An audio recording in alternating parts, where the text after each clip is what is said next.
ان آیات کے اندر 3 احسانات کا بیان ہے۔ ماقبل میں بتا دیا تھا کہ اب جو ہلاک ہونا چاہتا ہے وہ ہلاک ہو جائے،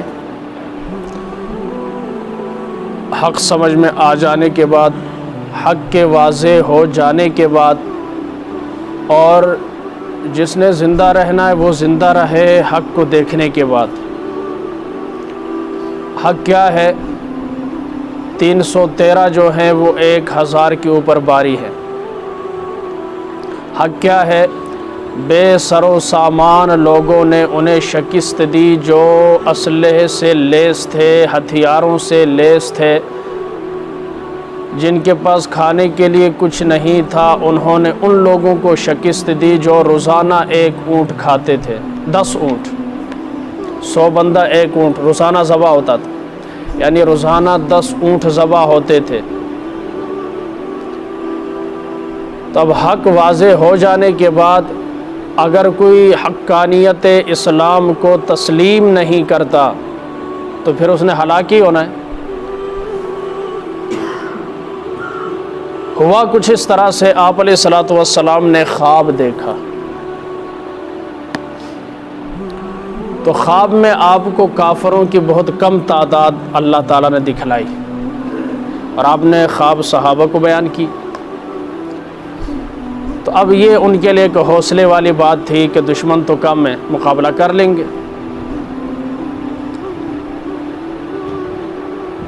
اور جب کہ کافروں کی تعداد 1000 ہے، اللہ نے کم کر کے دکھلائی، تو مسلمانوں کو بھی کافر کم نظر آنے لگے، اور ادھر کافروں کو اللہ نے مسلمانوں کی تعداد کم دکھائی۔ جب وہ مسلمانوں کو دیکھتے اتنے لگتے، یہاں تک ابو جہل نے کہا تھا کہ تلوار وغیرہ سے انہیں مت مارو، پھڑو انہاں نو تے انہاں دے ہاتھ پیر بنو تے انہاں نو آ کے چلنے۔ اتنا غرور اسے، اتنے تکبر کے اندر یہ اعتراض ہوتا ہے کہ کافروں کی تعداد زیادہ تھی اور اللہ تعالیٰ نے انہیں کم کر کے دکھایا۔ جواب یہ ہے کہ اللہ تعالیٰ نے کافروں کی وہ تعداد مسلمانوں کو دکھائی جو ازلی بدبخت تھے، پکے کافر تھے، اور بعد میں اکثر لوگ جو ہے جنگ بدر کی جو شریک تھے بعد میں کیا ہوئے؟ مسلمان ہوئے۔ تو اب وہ جو تھے جو صرف کافر تھے، جو 70 مارے گئے، اور بعد میں بھی جو کفر پر مرے، ان کی تعداد 1000 میں سے تھوڑی تھی، اور مسلمانوں کو ان کی نگاہ میں تھوڑا دکھایا، اس لیے تاکہ کافر جو ہے مسلمانوں کی تعداد اگر زیادہ دکھائی جاتی تب بھی وہ لڑائی کے لیے آمادہ نہ ہوتے، بھاگ جاتے، پھر کام خراب تھا۔ لیکن اللہ نے لڑائی کروانی تھی، مقابلہ کروانا تھا، تاکہ پتہ چلے حق پر کون ہے، باطل پر کون ہے، کافروں کے غرور کو توڑنا تھا۔ اب یہ جنگ سے پہلے تو یہ ہوا، جنگ سے پہلے تو یہ ہوا، لیکن جب جنگ شروع ہو گئی تو کافروں کی تعداد مسلمانوں کی نظر میں کم اور مسلمانوں کی تعداد کافروں کی نظر میں اللہ نے زیادہ کر دی۔ ایک دم گھبرا گئی، کی ہو گیا؟ پہلے اتنے اور اب اتنے زیادہ نظر آ رہے ہیں ایک دم۔ اس کی وجہ کیا تھی؟ اس کی وجہ جو فرشتے اترے وہ تھے۔ جب جنگ شروع ہوئی پہلے 1000، 2000، پھر 3000، پھر 5000، بات سمجھ میں، یعنی 5000 فرشتے، 313، یہ تو ایک دم تھا، جس کی وجہ سے ان کے حوصلے پست ہونا شروع ہو گئے۔ ایک موقع پر حضرت عبداللہ ابن مسعود فرماتے میں نال والے نے آکھیا کہ بھائی لگتا ہے ان کی تعداد 70 ہے، اس آکھیا 70 تو نہیں لیکن 100 کے قریب لگتا ہے، جبکہ وہ کتنے تھے؟ کافر 1000 تھے۔ اس طرح سے کم کیا۔ اب اس کو دوسرے زاویے سے دیکھیں، دوسرے اینگل سے دیکھیں کہ اللہ تعالیٰ کس طرح سے اپنے مومن بندے کی ڈھارس بندھاتا ہے، حوصلے مضبوط کرتا ہے۔ کیا کرتا ہے؟ اور کافروں کو کس طرح مغلوب کرتا ہے۔ لوگ کہتے ہیں جی ٹیکنالوجی، بابا ٹیکنالوجی سے کچھ نہیں ہوتا، یہ ہیں وجوہات اصل۔ یہ کیا ہے؟ اصل وجوہات یہ ہیں کہ ادھر تعداد کم دکھا کر مسلمانوں کو مضبوط کرنا اور ادھر تعداد زیادہ دکھا کر کافروں کو بزدل بنا دینا، بے ہمتا کر دینا، یہ ہے نصرت خداوندی۔ پل پل صورتحال بدلتی رہتی ہے، لمحے کا کوئی پتہ نہیں، پاسا پلٹ رہا ہے، اس کو کہتے ہیں نصرت خداوندی۔ اور یہ بات یاد رہے، تاریخ میں کبھی بھی ہم نے جنگ قلت اور کثرت کی بنیاد پر نہیں لڑی، اللہ کی نصرت کی بنیاد پر لڑی ہے۔ بات سمجھ میں آ رہی؟ مال اسباب پیسے کی بنیاد پر مسلمانوں کے پاس کیا تھا؟ انگریز کو بگایا۔ بتاؤ مجھے کون سی ٹیکنالوجی تھی ان کے پاس؟ اس وقت تو کسی کو انگریزی بھی نہیں آتی تھی، علی گڑھ یونیورسٹی بھی نہیں بنی تھی، لیکن انہیں شکست دی۔ کیوں؟ قربانیوں کے ساتھ۔ کس کے ذریعے؟ قربانیوں کے ذریعے۔ ایمان مضبوط تھا، طاغوت کے خلاف کھڑے تھے۔ اچھا، روس نے جب حملہ کیا افغانستان پر، کیا تھا ان کے پاس؟ شکست تو ہوئی کہ نہیں؟ اور آج جب نیٹو 52 ممالک کے ساتھ یا 42 ممالک کے ساتھ، کیا تھا ان کے پاس؟ 70,000 بندے صرف۔ 52 ممالک، جدید ترین اسلحہ اوپر سے لے کر نیچے تک، ایسے ہر چیز ان کے پاس موجود ہے، ہر پورے جسم کو کور کیا ہوا ہے، لیکن اس کے باوجود شکست کھا کر ذہنی مریض بنے۔ روزانہ کئی 100 فوجی جو وہ خودکشیاں کرتے تھے، نیم پاگل ہو گئے۔ کیوں؟ نصرت خداوندی ان کے ساتھ۔ بات سمجھ میں آ رہی؟ یہ مسلمانوں کو دھوکہ، ہمیں دھوکہ کیوں لگا؟ ہمیں وہ کیوں بڑے نظر آتے؟ اس لیے کہ ہم جس کو بڑا سمجھنا چاہیے تھا اسے نہیں سمجھتے، اور جسے کچھ بھی نہیں سمجھنا چاہیے تھا اسے سب کچھ سمجھتے۔ جو میرا ایمان مجھے مسجد میں نہ لائے، آپ اندازہ کریں، پھر تو یہی آہنا ہے نا کہ امریکہ سپر پاور ہے۔ جو ایمان مسجد میں نہیں لا سکتا، جو ایمان مجھے جھوٹ، دھوکہ، فراڈ، غلط بیانی سے نہیں روکتا، وہ ایمان مجھے رب کی ذات پر، تو ایمان کے لیے تو پاور چاہیے نا بھائی۔ ایمان کے لیے بسا اوقات ہلکی سے لیٹ کام دے دیتی ہے، لیکن جے راتی کم کرنا ہوئے تو اتنے پھر اے بلب کچھ نہیں ہوندے۔ آپ جائیں اس کوستان کی طرف، رات کو بھی سی پیک کا کام ہو رہا ہوتا ہے، سامنے پہاڑ کا سوراخ بناتے ہیں، تو انہوں نے اس ایریا کو دن بنایا ہے، کیونکہ کم لگ گئے نا اندر، اس سرنگیں ڈالی ہوئی، بارود ڈالے ہوئے، 24 گھنٹے کام جاری ہے، دن بھر رات وہاں کام۔ اس طرف دیکھے پہاڑ کے بندہ، ایسا لگتا ہے یہاں دن ہے، وہاں زیادہ لائٹنگ کی ضرورت ہے، کیونکہ کام وہاں پر مشکل ہے، پہاڑوں میں کام کر رہے ہیں۔ اس طرح اللہ کی ذات پر ایمان، ایسا ایمان چاہیے جو اتنا پاورفل ہو کہ اس کی ہر چیز کو ماننے پر انسان کو مجبور کرے۔ آمنت باللہ وملائکتہ وکتبہ ورسلہ، ان تمام چیزوں پر ایمان ضروری۔ اچھا، ادھر مسلمانوں کو کم دکھایا کافروں کی نظر میں، کافروں کو کم دکھایا مسلمانوں کی نظر میں، تاکہ لڑائی ہو جائے۔ جب شروع ہو گئی تو کافر تو کم ہی ہے مسلمانوں کی نظر میں، لیکن مسلمان کافر کی نظر میں زیادہ ہیں۔ اب ان کے حوصلے پست ہونا شروع ہو گئے۔ ابو جہل پریشان ہون کی کرا، بات سمجھ میں آ رہی؟ اس کی طرف، ان نعمتوں کی طرف تیسرا آگے آئے، اذ یریکہم اللہ فی منامک قلیلا، وہ وقت بھی قابل ذکر ہے کہ جب اللہ تعالیٰ نے آپ کے خواب میں آپ کو وہ لوگ کم کر کے دکھلائے۔ وَلَوْ أَرَاكَهُمْ كَثِيرًا لَفَشِلْتُمْ، کیوں کم کر کے دکھائے؟ اس لیے کہ اگر اللہ تعالیٰ آپ کو وہ لوگ زیادہ کر کے دکھلا دیتے، لَفَشِلْتُمْ، تو تمہاری ہمت ہار جاتی۔ پھر مسلمانوں کی ہمت، ظاہر ہے آپ نے خواب اپنے پاس تو نہیں رکھنا تھا، آپ نے صحابہ کو بتانا تھا خواب کہ بھائی میں نے یہ خواب دیکھا ہے، وہ پریشان ہو جاتے، پتہ نہیں کتنے ہیں، اور ہمارا کیا ہوگا، کھانے پینے اور بھاگنے کے لیے بھی کچھ نہیں ہے. یہ خیالات آتے ہیں نا انسان کے ذہن میں، خیالات کی بات ہو رہی ہے. صحابہ بزدل نہیں، نبی کے ساتھ ہوں اور بزدلی کا اظہار کرے، ایسا ہو نہیں سکتا. سارے کے سارے بہادر ہیں. وَلَا تَنَازَعْتُمْ فِي الْأَمْرِ، اور پھر آپس میں تمہارا تنازع ہو جاتا. بعض کہتے لڑنا چاہیے تھا، بعض کہتے نہیں لڑنا چاہیے. اب نہیں لڑتے، جا کر ہتھیار لے آتے ہیں، سامان پوری تیاری کر کے آئیں گے. لیکن اللہ نے فرمایا نہیں، میں بغیر تیاری دے تو لڑوانا ہے، بغیر ہتھیار کے ٹکرانا ہے، بغیر اسباب کے تمہیں میں نے فتح دینی ہے. یہ تو تمہارا نظریہ ہے، وہ تو مسبب الاسباب ہے. وہ چاہے تو نبی کی دی ہوئی کھجور کی ٹہنی کو صحابی کے ہاتھ میں تلوار بنا دے، اسے کیا ضرورت ہے؟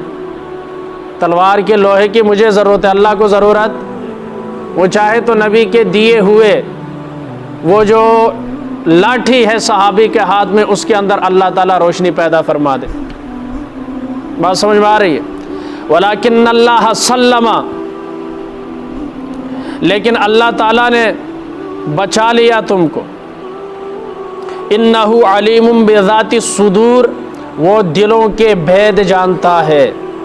وہ دلوں کے پتہ ہے میرا بندہ کتنا کمزور ہے، تھوڑی سی مصیبت آ جائے چیخاں شروع کر دیتا ہے، تھوڑی سی بات ہو جائے گھبرانا شروع کر دیتا ہے.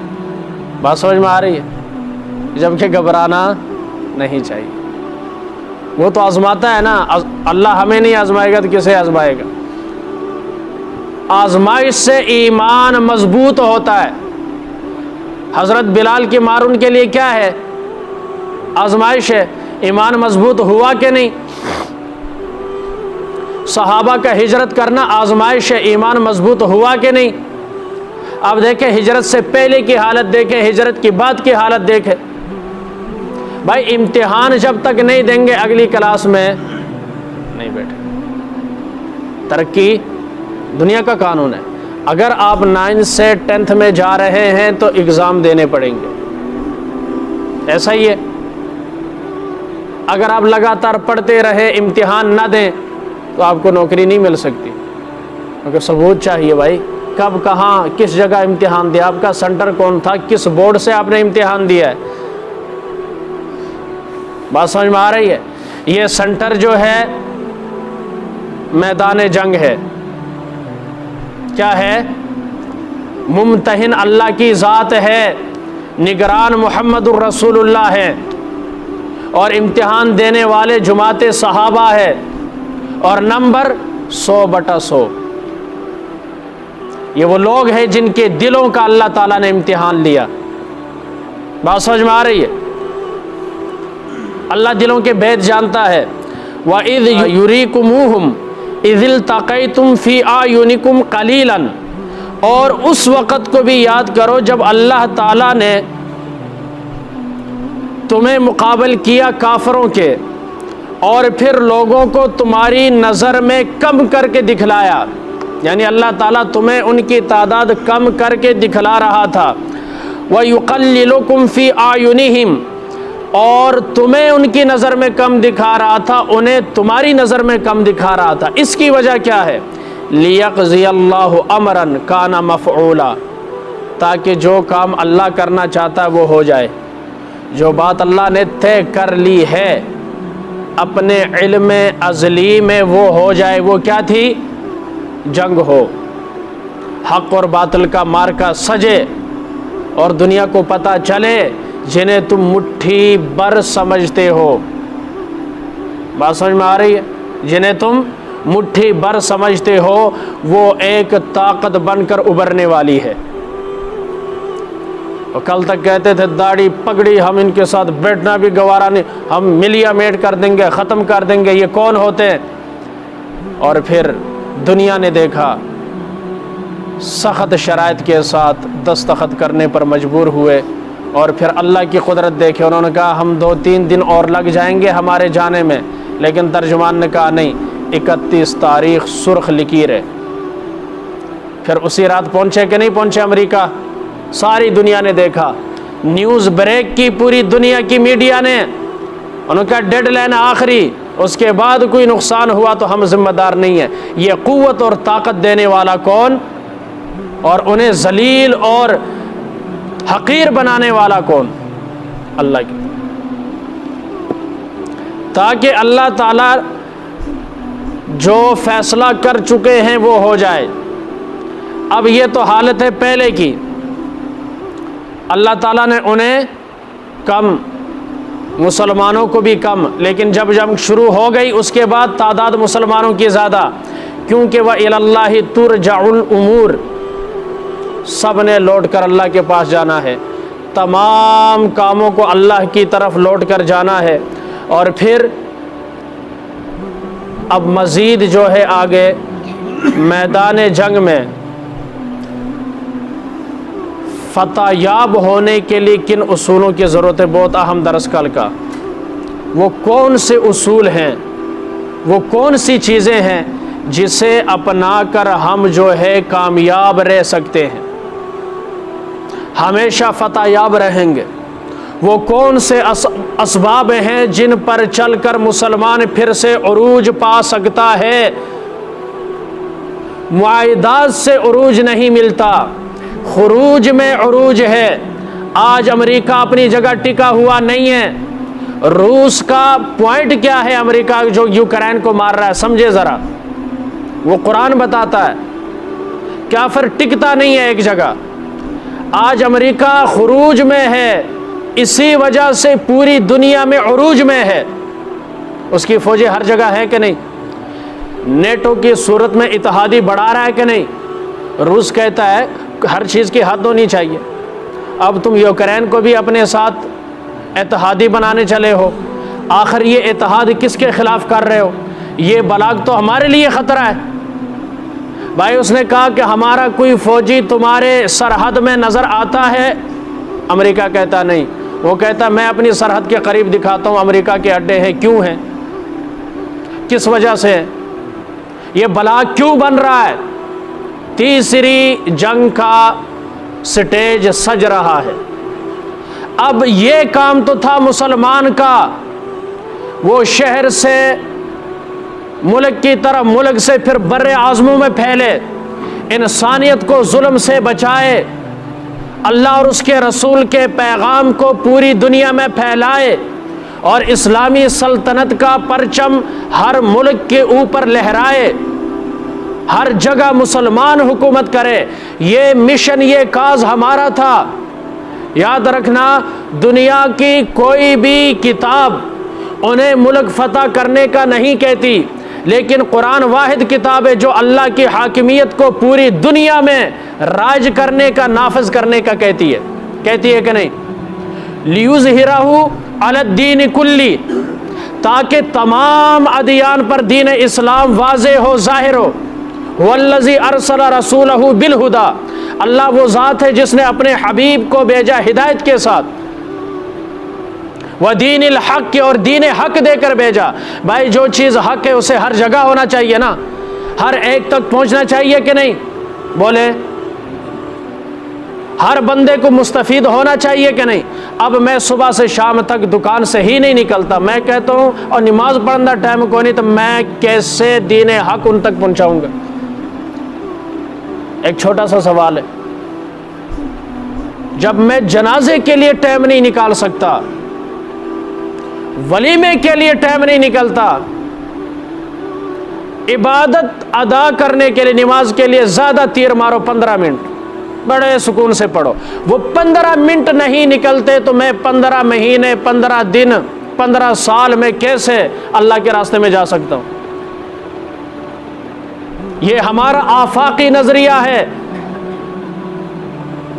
گھر سے محلہ، محلے سے شہر، شہر سے صوبہ، ملک، پھر پوری دنیا، جنگل سے نکل کر صحرا، پہاڑ، دریا، ندی، نالے، ایک ملک 7 سمندر پار. یہ نظریہ ہمارا ہے. صحابہ وہاں سے چلے اور کہاں پہنچے آپ اندازہ کریں؟ دنیا کے آخری کونے تک، جہاں خشکی ختم ہے سمندر شروع ہے، وہاں بھی صحابی پہنچے.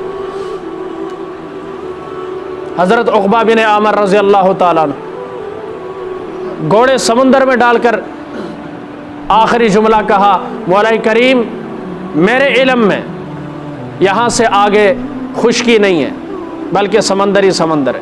اگر مجھے پتہ ہوتا یہاں سے آگے بھی تیری مخلوق آباد ہے میں وہاں بھی پہنچتا اور دین حق پہنچاتا. اگر صحابہ بھی یہی آندے جے اسی اتنی دور جائیے تو بچیاں تک کی ہوئے گا تو پھر دین پہنچتا؟ کبھی نہ پہنچتا. تو وہ انشاءاللہ کل اللہ تعالیٰ سے دعا اللہ تعالیٰ ہمیں اپنے ساتھ اپنے مسلمان بھائیوں کی فکر کرنے کی توفیق عطا فرمائے. ایمان کے بعد کفر سے، ہدایت کے بعد گمراہی سے، نفس اور شیطان کے بہکاوے سے اللہ ہم سب کو محفوظ فرمائے.